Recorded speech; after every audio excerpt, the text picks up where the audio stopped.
Alors, il y a certains sujets que nous considérons généralement en Afrique comme étant des sujets tabous. Et l'intimité de la femme en fait partie.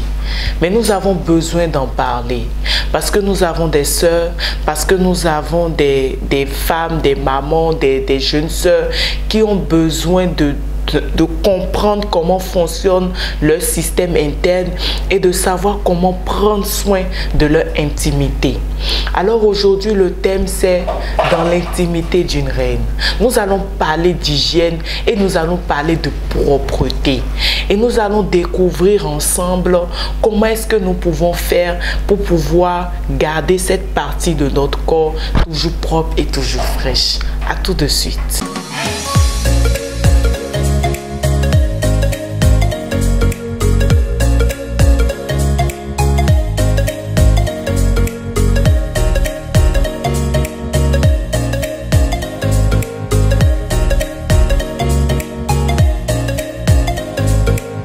Bonjour chers téléspectateurs et bienvenue dans votre rendez-vous incontournable de la semaine, un moment de vérité avec Queen Albi.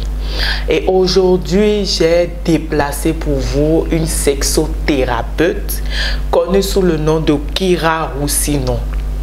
Bonjour. Bonjour Queen, comment tu vas? Je vais très bien aussi.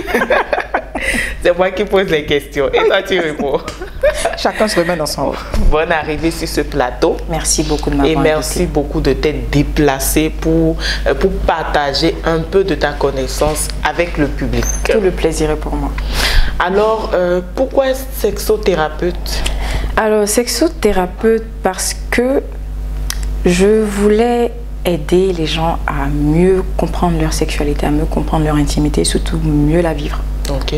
De manière totalement décomplexée parce qu'en fait, il n'y a pas de quoi être vraiment complexé vu que c'est quelque chose qui concerne absolument tout le monde. Donc, il vaut mieux en parler pour mieux comprendre la chose, pour mieux comprendre toutes les situations qui en découlent ou qui en sont dérivées et surtout mieux le vivre.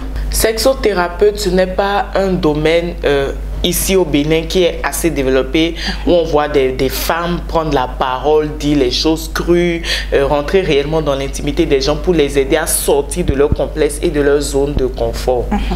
Donc, est-ce que tu n'as pas eu peur du jugement, des regards de la famille, tout ça? Est-ce que ta famille t'a soutenu et tout? Est-ce que j'ai eu peur du regard des gens? Non. Est-ce que je l'ai appréhendé? Oui. Mes parents, par contre, de ce côté-là, j'ai été très surprise parce qu'on pourrait croire que des deux parents, ce serait beaucoup plus la mère qui serait choquée, peut-être déstabilisée par le truc. Mais par contre, c'était le contraire chez moi.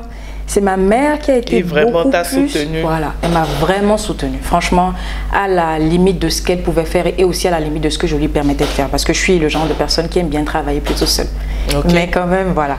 Par contre, par rapport à mon père, c'était un peu... Il n'a pas très bien compris au début. Il s'est dit... Sexothérapeute, c'est quoi ça? Ma fille là, elle allait chercher dans tout, maintenant là, c'est ça. Il dit ça, mais tu es communicatrice, et puis ton business il marche, ouais, sexothérapeute c'est quoi? Et bon, j'ai pas vraiment essayé de lui faire comprendre parce que c'était aussi une période où il était en train de se déplacer pour un autre pays. Donc j'ai continué mon petit bout de chemin comme ça. Ok, d'accord. Et aujourd'hui tu travailles avec les plantes, si j'ai bien compris. Exactement. Tu peux nous en dire un peu? En fait, on va dire que mon travail ou mon rôle se scinde en deux parties vraiment distinctes. Il y a la partie compréhension de son intimité et de sa sexualité et il y a la partie thérapie par les plantes. Thérapie par les plantes, pourquoi? Déjà, c'est pas un secret que Mère Nature, c'est la bosse. Hein. Ouais. Tout ce qu'on a. On a tellement de recettes, tellement de choses ici en Afrique. Tellement. Et justement, dans ce domaine-là, il est important de rappeler aux gens qu'on n'a rien à envier à qui que ce soit. C'est vrai que la médecine d'aujourd'hui, je ne sais pas, je pense qu'on dit la médecine, oui. Voilà, la médecine d'aujourd'hui a pris un peu le pas sur tout ça. Mais il faut se rendre compte que dans le domaine de la médecine locale, dans le domaine des plantes, les Africains n'ont vraiment rien. Non, on a des plantes pour tout en Afrique. Pour tout, dans le monde entier d'ailleurs. Et en fait, on n'a pas forcément besoin de passer par des formules beaucoup trop transformées en fait pour pouvoir avoir le résultat qu'on désire. Voilà. D'accord. Donc, je travaille avec les plantes. Les matières avec lesquelles je travaille sont assez basiques. Hein. Ce sont des fruits, des légumes, des épices, des écorces, des racines. Et on essaie de mettre sur pied des productions qui puissent accompagner les gens dans leur sexualité. Quand par exemple on rencontre des problèmes de chute ou bien de baisse de libido, de chute, de baisse de lubrification, un accès un peu compliqué au plaisir, ça c'est surtout les femmes qui ont un accès vraiment difficile au plaisir. Ouais. Voilà. Et aussi dans le domaine de l'entretien, on a découvert pas mal de choses qu'on a retravaillées. Et aujourd'hui, franchement, on a des recettes qui vraiment ont fait leur preuve. Déjà des recettes je vois les témoignages et tout. Et donc aujourd'hui, on est là pour parler d'intimité. Exactement. On est là pour parler de propreté, et d'hygiène de l'intimité de la femme. Et j'aimerais déjà savoir, pour avoir une bonne hygiène intime, il faut se nettoyer en moyenne combien de fois par jour? 2 fois, c'est déjà vraiment bien. Sauf quand on se retrouve dans des situations, par exemple, on est allé aux toilettes, on a fait pipi.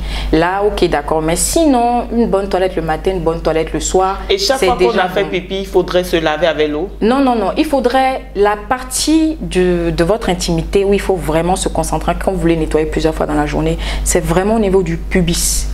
La cavité vaginale ne doit pas vraiment être sollicitée à chaque fois quand on veut soi-disant nettoyer son intimité. Parce qu'il faut savoir que les odeurs viennent de beaucoup de choses différentes. Il faut savoir cibler d'où vient ton problème d'odeur si tu en as, avant de savoir quel genre de... Oui, on va en venir là. Exactement. Maintenant, si on dit que la partie intime de la femme se nettoie tout seul, pourquoi est-ce qu'on souffre souvent de mauvaises odeurs? Alors, on souffre de mauvaises odeurs généralement à cause de certains de nos comportements dans la vie de tous les jours. Il faut savoir cibler d'où vient en fait notre problème de mauvaise odeur avant de savoir quels sont les gestes à appliquer journalièrement. Voilà, parce que j'ai vu une vidéo où tu parlais du fait que il y a des odeurs qui proviennent peut-être de l'arrêt. Exactement. De l'arrêt entre les cuisses. Exactement. Donc ça ne veut pas dire que toutes les odeurs proviennent forcément de la partie intime. Justement, une grande partie des odeurs ne proviennent pas forcément de la partie intime. Il faut déjà savoir différencier son odeur basique et une odeur qui sent vraiment mauvais. Parce qu'on a une odeur basique normalement. On a une odeur donc ça ne veut pas dire que chaque fois qu'on sent une petite odeur, il faut courir pour dire qu'on a une mauvaise odeur, on a fait une infection et tout et tout. La cavité de notre intimité n'est pas censée sentir la rose. Généralement, ça a une odeur légèrement musquée. C'est une odeur qui est très reconnaissable et ça ne sent pas mauvais. Généralement, quand on souffre de mauvaise odeur, ou soit c'est qu'on a attraper ou choper une infection, ou soit c'est à cause de notre hygiène de vie basique. Et quand je dis hygiène de vie, ça ne veut pas dire que la fille est sale ou quoi que ce soit. Parce qu'il faut savoir que déjà, étant donné que notre cavité, la cavité de notre intimité est humide généralement, il y aura toujours des sécrétions qui vont s'écouler. D'ailleurs même, on a des sécrétions toute notre vie durant en fait. Et les sécrétions, la texture, voilà, la couleur va varier vraiment selon chaque période du cycle. Quand on n'arrive pas, quand on est par exemple proche de la période de fertilité, votre sécrétion sera beaucoup plus lourde, elle sera de couleur peut-être blanc-craie, elle sera un peu pâteuse, mais ça ne veut absolument rien dire. Ça ne veut pas dire qu'il faut s'alarmer. Non, s'alarmer ou quoi que ce soit. Qu'on a un problème et tout. Voilà. Donc maintenant, quand on a passé une longue journée, surtout pour nous les femmes d'aujourd'hui qui sont très actives, voilà, il faut se rendre compte que on transpire de partout. Déjà, on a ce mucus là qui va s'écouler un peu durant toute la journée. On a la transpiration, on a nos vêtements qui ne sont pas forcément toujours appropriés, surtout au niveau des sous-vêtements. Je dis toujours aux femmes d'opter pour des sous-vêtements dans lesquels elles sont à l'aise. On peut être sexy mais se sentir à l'aise dans sa culotte. Voilà. Parce que quand il y a de la chaleur, il y a la poussière, les petits microbes ambiants là qui vont se localiser au niveau des raies de notre cuisse. Avec la chaleur, il y aura une espèce de macération. Et cette macération peut dégager des odeurs. C'est même pas peuvent, ça va dégager des odeurs. C'est absolument normal. Et les hommes aussi en souffrent. C'est pas bon. Quand je dis on souffre, pas les femmes qui ont ce problème là. Et c'est même pas vraiment un problème, c'est notre corps qui agit. C'est comme quand on transpire. Quand on transpire, on n'est pas sale. Tout ce qu'il faut savoir faire, c'est comment prendre soin de son intimité. Voilà, pour que vraiment ça n'arrive pas à un stade où ça dérange. Exactement. Et maintenant, quand on se rend compte que, à quel moment alors on sait qu'on a un problème? On sait qu'on a un problème quand tu appliques les règles d'hygiène basiques comme bien faire ta toilette. Mais quand je dis bien faire sa toilette, je précise, on n'est pas obligé de rentrer au niveau de la cavité de l'intimité même pour faire une bonne toilette. Pour faire une bonne toilette. Parce que c'est vrai que le vagin, il s'auto-nettoie, mais d'une certaine façon en fait. Quand on dit s'auto-nettoie, déjà les bactéries qu'il y a qui constituent la flore de notre intimité va protéger notre intimité des attaques bactériennes de l'extérieur, mais aussi éliminer les cellules mortes. C'est ça en fait le vrai auto-nettoyage, c'est l'élimination des cellules mortes. C'est pas que que c'est sale et puis que ça nettoie. Non, en fait, ça permet juste d'équilibrer vraiment toute la flore de notre intimité. Et c'est cet équilibre-là aussi qui va assurer une lubrification rapide quand on se retrouve dans des moments de pure intimité avec son homme ou avec son conjoint ou avec son crush. Donc c'est un peu tout ça. Donc quand on sait d'où vient le problème, là à partir de là, on sait comment agir. Quand l'odeur, a priori, quand on a appliqué toutes les règles d'hygiène basiques et qu'on se rend compte qu'il y a quand même une odeur qui persiste quand même, là il faut se demander, est-ce qu'on n'a pas peut-être attrapé ou bien chopé une bactérie qui a déstabilisé vraiment l'équilibre de notre flore, de notre intimité, exactement. Donc à partir de là, ce qui est le mieux conseillé, c'est d'abord d'aller voir un gynéco. Il ne faut pas avoir peur. C'est toujours bien d'avoir dans son carnet d'adresse le numéro de 1 ou 2 gynécologues qui sont bien dans leur domaine, quoi. Donc quand on se rend compte que ah oui, là c'est vraiment pas un problème habituel, c'est persistant, ça vient de l'intérieur, là on va voir son gynéco et le gynéco pourra te rassurer. Peut-être que ça peut être ton odeur, peut-être que c'est toi qui connais pas ton odeur, peut-être que tu as l'impression que c'est une odeur trop forte alors que c'est juste ton odeur. Donc ton gynéco pourra te guider, te dire mais non, ça c'est votre odeur naturelle et ça ne sent pas, c'est une odeur juste un peu musquée. Maintenant s'il y a un vrai problème, là ton gynéco saura te dire le genre de traitement qu'il faudra prendre. Maintenant, quand par exemple une jeune femme, ça veut dire que je pose une question tout là, une jeune femme qui attrape une infection interne, c'est forcément après un rapport. Est-ce que par exemple si je prends une jeune femme qui est abstinente, qui n'a encore jamais eu de rapport sexuel et tout, est-ce qu'elle peut faire des infections internes? Bien sûr, elle peut faire des infections. Les infections ne sont pas forcément, toutes les infections qui sont liées à notre intimité ne sont pas forcément sexuellement transmissibles. Voilà, d'accord. Donc ça veut dire que ça peut provenir aussi du fait qu'une jeune femme ne lave pas bien ses sous-vêtements. Exactement, ne lave pas bien ses sous-vêtements ou ne fait pas sa toilette de manière adéquate. Correctement. Voilà. Parce que comme je le dis, il y a des zones à ne surtout pas négliger. Au niveau du pubis, l'arrêt des cuisses, l'arrêt des fesses, ce sont les endroits où vous allez le plus transpirer, ce sont les endroits où les microbes vont le plus s'installer. Donc c'est des endroits en fait où il faut insister quand on fait sa toilette. Quand on fait sa toilette. Voilà. Même l'arrêt des fesses, c'est une partie que les gens négligent. Oui, beaucoup. Parce qu'ils se disent, bon, il se passe rien là-bas, personne ne voit ça, bon, à part... et éliminer, voilà, ça ne sert pas à grand chose, mais non, toutes les parties de notre corps sont tout aussi importantes parce que chaque partie du corps a sa fonction bien précise et il faut pouvoir en prendre soin à la mesure de ce qu'on peut faire. D'accord. Maintenant, quand je prends le cas des ovules, est-ce qu'on peut ou on doit utiliser des ovules après chaque règle? Non, je ne le conseille pas du tout. Je conseille plutôt parce qu'il y a certaines femmes qui sont omnibulées par leur hygiène intime. Elles en font même des fois un peu trop. Elles ont l'impression que c'est comme le corps en fait, c'est comme la barrière cutanéenne, tout le temps. Alors que pas forcément, c'est même une partie du corps qu'il faut même laisser un peu en paix.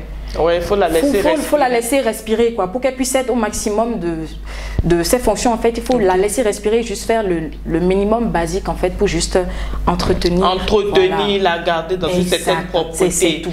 Donc pour les ovules, une ovule, combien de fois par an? Je pense franchement qu'il faudrait avoir l'avis d'un gynécologue parce que ça peut vraiment, les posologies, les indications peuvent vraiment différer d'une femme à l'autre. Ok, parce que moi, par exemple, dans cette que moi je fais mal. Parce que moi, si je me réveille, je choisis une ovule, j'utilise moi.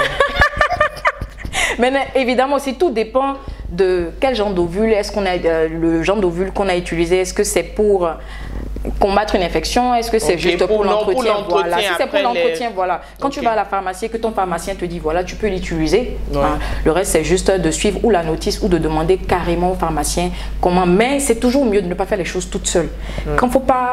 Surtout quand ça vient sur les médicaments et tout ça, il faut se faire suivre, avoir l'avis d'un professionnel pour être sûr de ne pas en voulant bien faire, on fait trop aussi, quoi. De ne pas se retrouver dans ce genre de cases, en fait. Donc, toujours demander l'avis d'un professionnel. Et est-ce que tu proposes, par exemple, des produits pour aider les femmes à avoir une bonne odeur? Oui, une bonne odeur. Justement, cette perception de bonne odeur.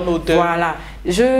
Cette catégorie de production là, je fais très attention quand je fais la com. Ça, oui. Voilà. Même quand je fais la com sur ce genre sur cette catégorie de production, parce que je veux faire comprendre aux femmes que déjà avoir on n'est pas obligé, c'est pas avoir une odeur fleurie tout le temps qui est le truc. Il y a certaines de nos productions, elles sont obsédées par ça. Il y a certaines de nos productions qui permettent au niveau du pubis et tout d'avoir une odeur beaucoup plus fleurie, c'est vrai, mais il faut préciser que ces productions là, tout ce qui va découler de tout ce qui est senteur vient vraiment des plantes. C'est vraiment des essences de fleurs brutes en fait, qu'on prépare nous-mêmes, qu'on extrait nous-mêmes. Donc en fait, c'est pas des senteurs qui sont agressives et tout, voilà pour la flore et tout. Maintenant, quand on parle de ça, de la fragilité, du fait de ne pas en faire trop aussi, regarde, aujourd'hui, il y a tellement de vidéos où on dit les secrets pour serrer, les yaoumettes, les yaous là-bas.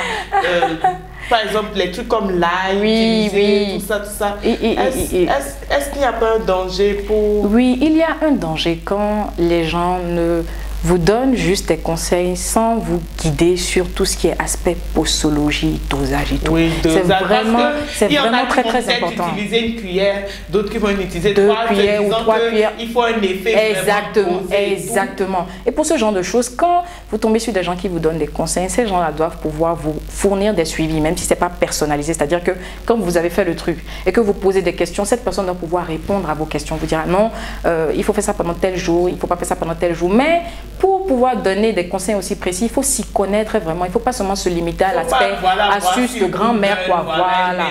Voilà, exactement. Et moi, je conseille même dans ce genre de cas, tant qu'à suivre les astuces de grand-mère, il est toujours mieux encore de demander aux grand-mères en question que de juste reprendre des phrases. C'est ça. Mais les grand-mères peuvent nous étonner parce qu'elles arrivent à un âge où elles ont tellement mieux compris la vie, où en fait... beaucoup, les grand-mères sont plus en vie. C'est vrai. Et toutes mes condoléances pour tout cela. Mais pour ceux qui ont encore des grands-parents, des grands-mères, vous pouvez leur poser ce genre de questions parce que ce sont des femmes qui ont... des secrets, qu'elles peuvent partager exactement avec vous. D'accord. Et c'est sur cette note que nous allons à la pub. Ne bougez surtout pas et à Réussir en mathématiques. Réussir en mathématiques, ce sont des manuels de la collection citoyenne élaborés pour les classes de la 6e et de la 3e. Minutieusement mis au point, ces livres contiennent des résumés des cours, des formules et des propriétés qui permettront aux apprenants de s'en sortir en mathématiques. Avec les manuels Réussir en mathématiques de la collection citoyenne, les mathématiques ne sont plus des bêtes noires pour les apprenants. Les manuels Réussir en mathématiques sont disponibles au siège de Lara Édition, c'est dans le premier feu à gauche après le stade Général Mathieu Kérékou en quittant Védocor, dans les boutiques Lara Édition, dans les bureaux de la Poste du Bénin, dans les librairies et chez les revendeurs habituels. Pour plus d'informations, contactez le +229 97 89 82 42. Avec Lara Édition, pas de nation prospère sans une éducation équitable. Alors merci d'être resté avec nous et nous sommes de retour. Et j'ai entendu dire que après des rapports, il faudrait pour la femme que la femme aille uriner. Oui, c'est important, c'est un réflexe à ne surtout pas négliger pour plusieurs raisons. Déjà, on va revenir à l'aspect odeur. Pour déjà l'aspect odeur. Pourquoi? Déjà parce que quand la semence de l'homme se retrouve en contact direct avec la femme, il y a une réaction chimique qui s'opère et il y a une odeur qui va se dégager. Une odeur qui est quand même désagréable. Parce que c'est deux corps vraiment différents. Et ça arrive toujours. À ce moment donné-là, on est obligé aussi de faire une toilette pour déjà éviter cette odeur-là. D'accord. Voilà. Éliminer en fait toute cette partie de tous ces mucus là qui se sont mélangés et qui n'ont plus forcément leur place là, surtout quand on n'est pas dans une optique de fécondation, quoi, qu'on n'est pas en train de vouloir avoir un enfant. Voilà. Et aussi parce que quand on a fini de faire l'amour, vous savez, il y a beaucoup de germes qui se sont mélangés, la transpiration, tout ça, et aussi on ne peut pas être toujours garant de l'hygiène de notre homme à ce moment donné-là. Parce que les hommes ne prennent pas vraiment soin de leur intimité. Oui, on va même dire qu'ils pensent que ce n'est pas nécessaire. Oui, ils pensent qu'ils n'ont pas vraiment ils n'y apportent pas pour beaucoup un soin particulier. Du tout pas. Alors que c'est tout aussi nécessaire pour nous que pour eux.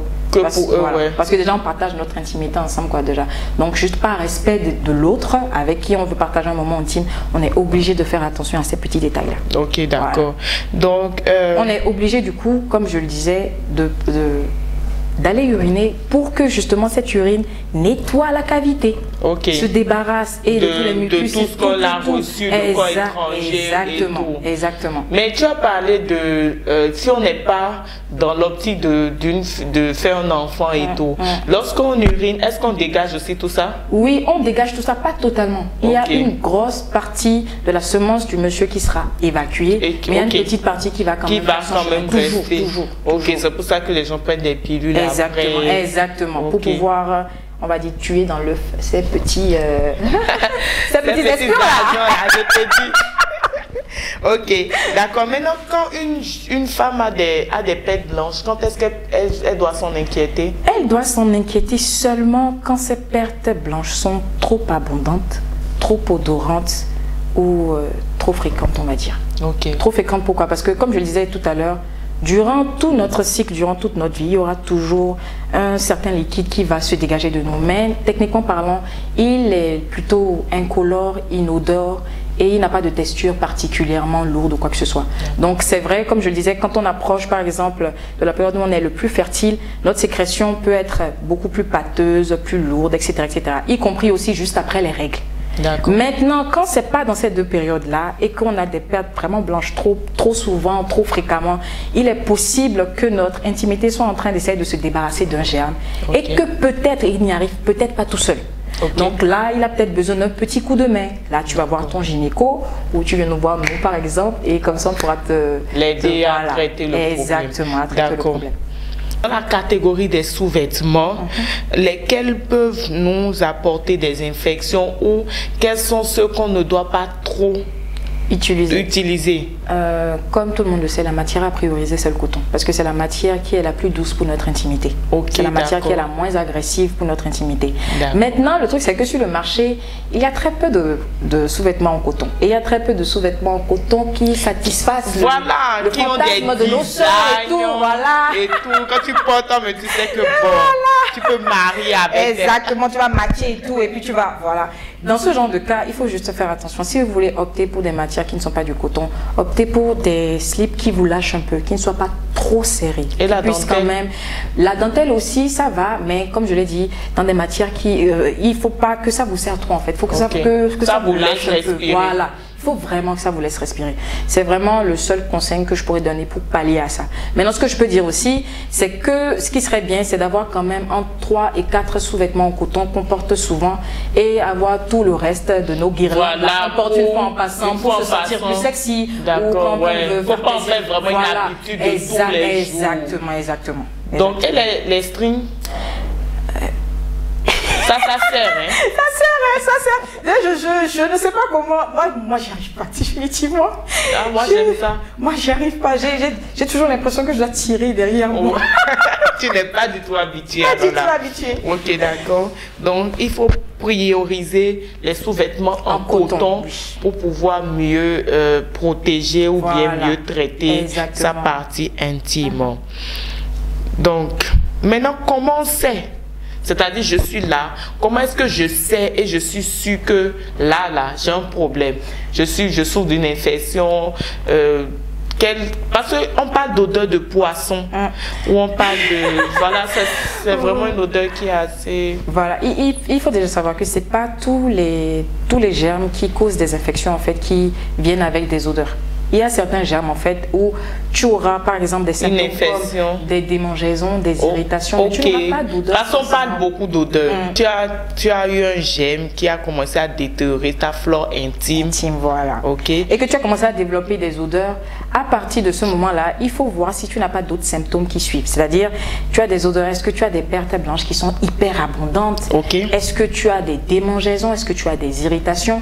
Est-ce que durant tes rapports intimes, ta lubrification a chuté? C'est-à-dire que tu as l'habitude d'avoir une bonne lubrification. Mais tout d'un coup, tu te rends compte que malgré tout, en fait, tu n'arrives pas à avoir une lubrification adéquate. Il y a aussi certains cas où, à un moment donné, ça c'est un symptôme qui n'est pas forcément fréquent, mais qui arrive quand même.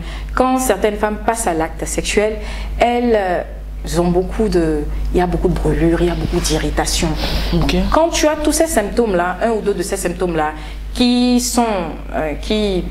viennent compléter en fait le symptôme des odeurs, là tu peux te dire oui, là j'ai vraiment un problème.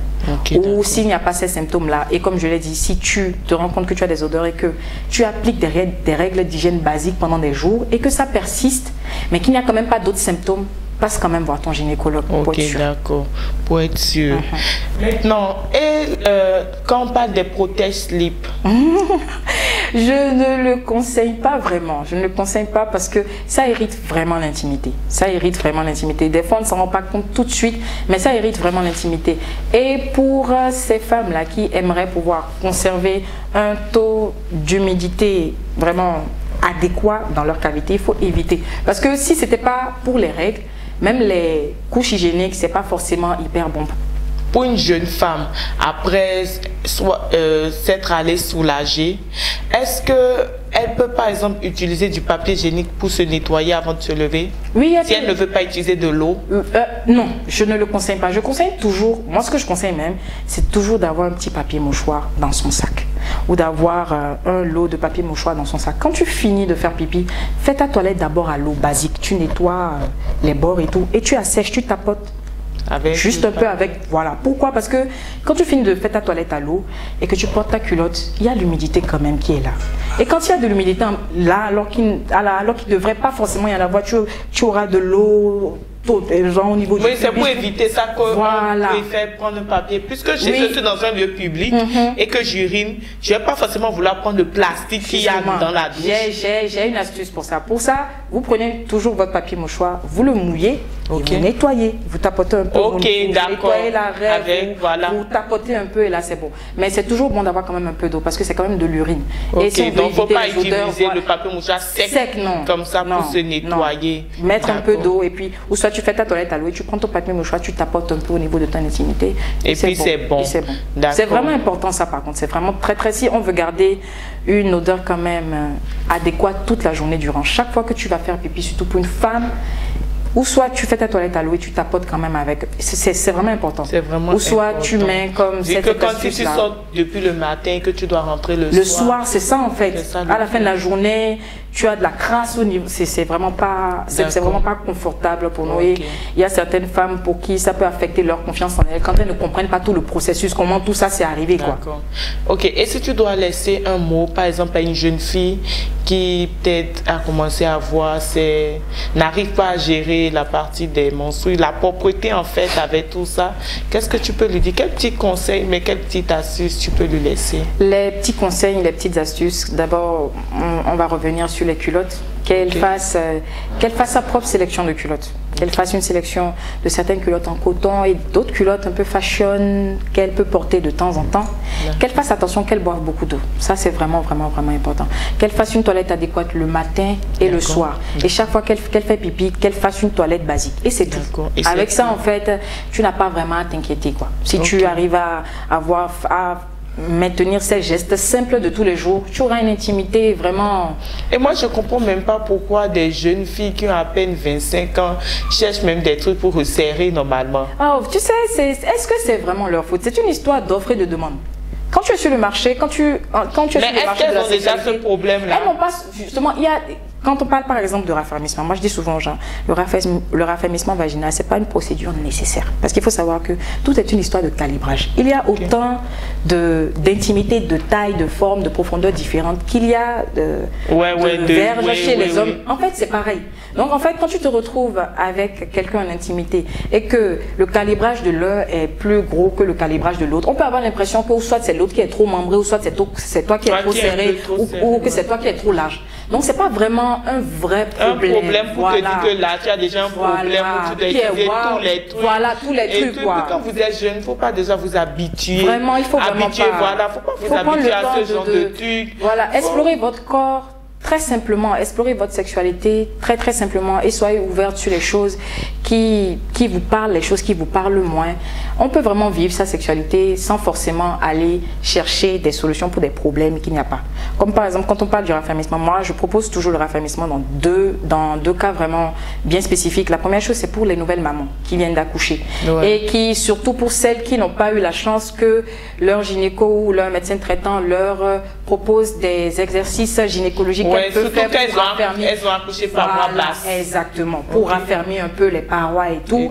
Quand c'est pour ces femmes-là, oui, pour moi je dis oui, ok. Oui, mais quand tu es une jeune fille. Mais quand tu es une jeune fille, non. Maintenant, pour les jeunes filles, par contre, la seule fois où je conseille, je conseille à certaines filles, voilà, tu peux aller pour le raffermissement. Comme par exemple, tu te retrouves en couple et que vous avez un calibrage qui n'est pas très forcément différent. Voilà. Et en fait, toi, si tu te retrouves, si ta cavité a l'air plus profonde ou un peu plus large que le membre de ton homme, ça peut limiter le plaisir que tu peux avoir. Donc, pour maximiser ton plaisir, j'ai pas dit le plaisir du monsieur, pour maximiser ton plaisir à toi, si tu as l'impression que tu ne le sens pas bien passer en toi, tu peux opter pour du raffermissement. Parce que là, il s'agit de ton plaisir, là, c'est normal. Mais tu n'as aucun de ces problèmes-là, tu n'as pas enfanté, tu arrives à avoir ton plaisir normal, tu n'as pas besoin de ça. Que vous vraiment, tu n'as pas serrez ou que vous ne serrez pas. Ça va rien changer. Si un homme ne veut pas vous, voilà, s'il ne veut pas vous garder dans la durée, il ne veut pas vous garder dans la durée. Il ne vous gardera pas. Donc quand vous êtes jeune, n'habituez pas déjà votre corps, ne commencez pas à agresser votre corps en même temps. Alors que vous avez commencé des expériences il n'y a pas longtemps, de suite, vous êtes déjà convaincu que vous devez, parce que telle personne a dit dans une vidéo qu'il faut serrer, il faut faire ceci. C'est ça. Franchement, il faut savoir recopier. Voilà, il faut savoir pourquoi tu fais. C'est ça. Tu écoutes les choses, mais tu en tires ce qui est bon pour toi. Exactement. Donc c'est vraiment important. Et il y a une chose aussi dont je vais parler rapidement. Quand vous voulez faire quelque chose sexuellement parlant, les femmes doivent prendre l'habitude de le faire pour elles. Parce que comme tu le dis, elles veulent toujours tellement impressionner les hommes. On ne fait pas l'amour pour impressionner quelqu'un. C'est aussi pour ça que c'est important pour chaque personne qui entre en activité sexuelle de savoir pourquoi il ou elle est entré en activité sexuelle. Est-ce que tu es entré en activité sexuelle pour te découvrir, pour découvrir le monde du plaisir, ou tu es entré en activité sexuelle pour satisfaire l'ego de X ou de Y, ou ton propre ego, ou c'est parce que tu veux manipuler quelqu'un, ou c'est parce que tu veux bloquer quelqu'un. Il faut savoir le pourquoi est-ce qu'on est en train de faire l'amour. Quand on fait l'amour, c'est pour soi. C'est pour soi et c'est pour permettre à la personne avec qui on est en train de partager ce moment de se découvrir aussi à travers nous. Et nous aussi, on se découvre au travers de cette voilà. Donc, ne vous mettez pas de pression. Vous ne devez impressionner personne. Vous ne devez faire plaisir à personne au-delà de vos propres capacités. Si vous êtes avec un homme ou que vous êtes avec une femme et que vous n'arrivez pas à être vous-même dans l'intimité, ça veut dire que cette personne n'est pas pour vous dans ce sens-là. Ouais. Vous devez arrêter parce que on va vous stresser pour rien. Vous n'allez rien en tirer. Des efforts inutiles. Inutile en fait, ça va rien vous apporter, ça va rien apporter aussi à la personne qui est devant vous parce que cette personne ne chérit pas le moment qu'il est en train de passer avec vous. Donc merci d'être venu sur ce plateau. C'est moi qui dis merci. Et d'avoir partagé ce moment avec nous. Et j'espère que j'aurai l'occasion de te reprendre encore sur d'autres sujets. Oh là, c'est quand tu veux ma chérie, c'est quand tu veux. Ok, alors merci d'avoir suivi cette émission. Merci de laisser vos commentaires, merci de poser vos questions également et de donner aussi vos avis. Nous serons très heureuses de vous lire et à lundi prochain.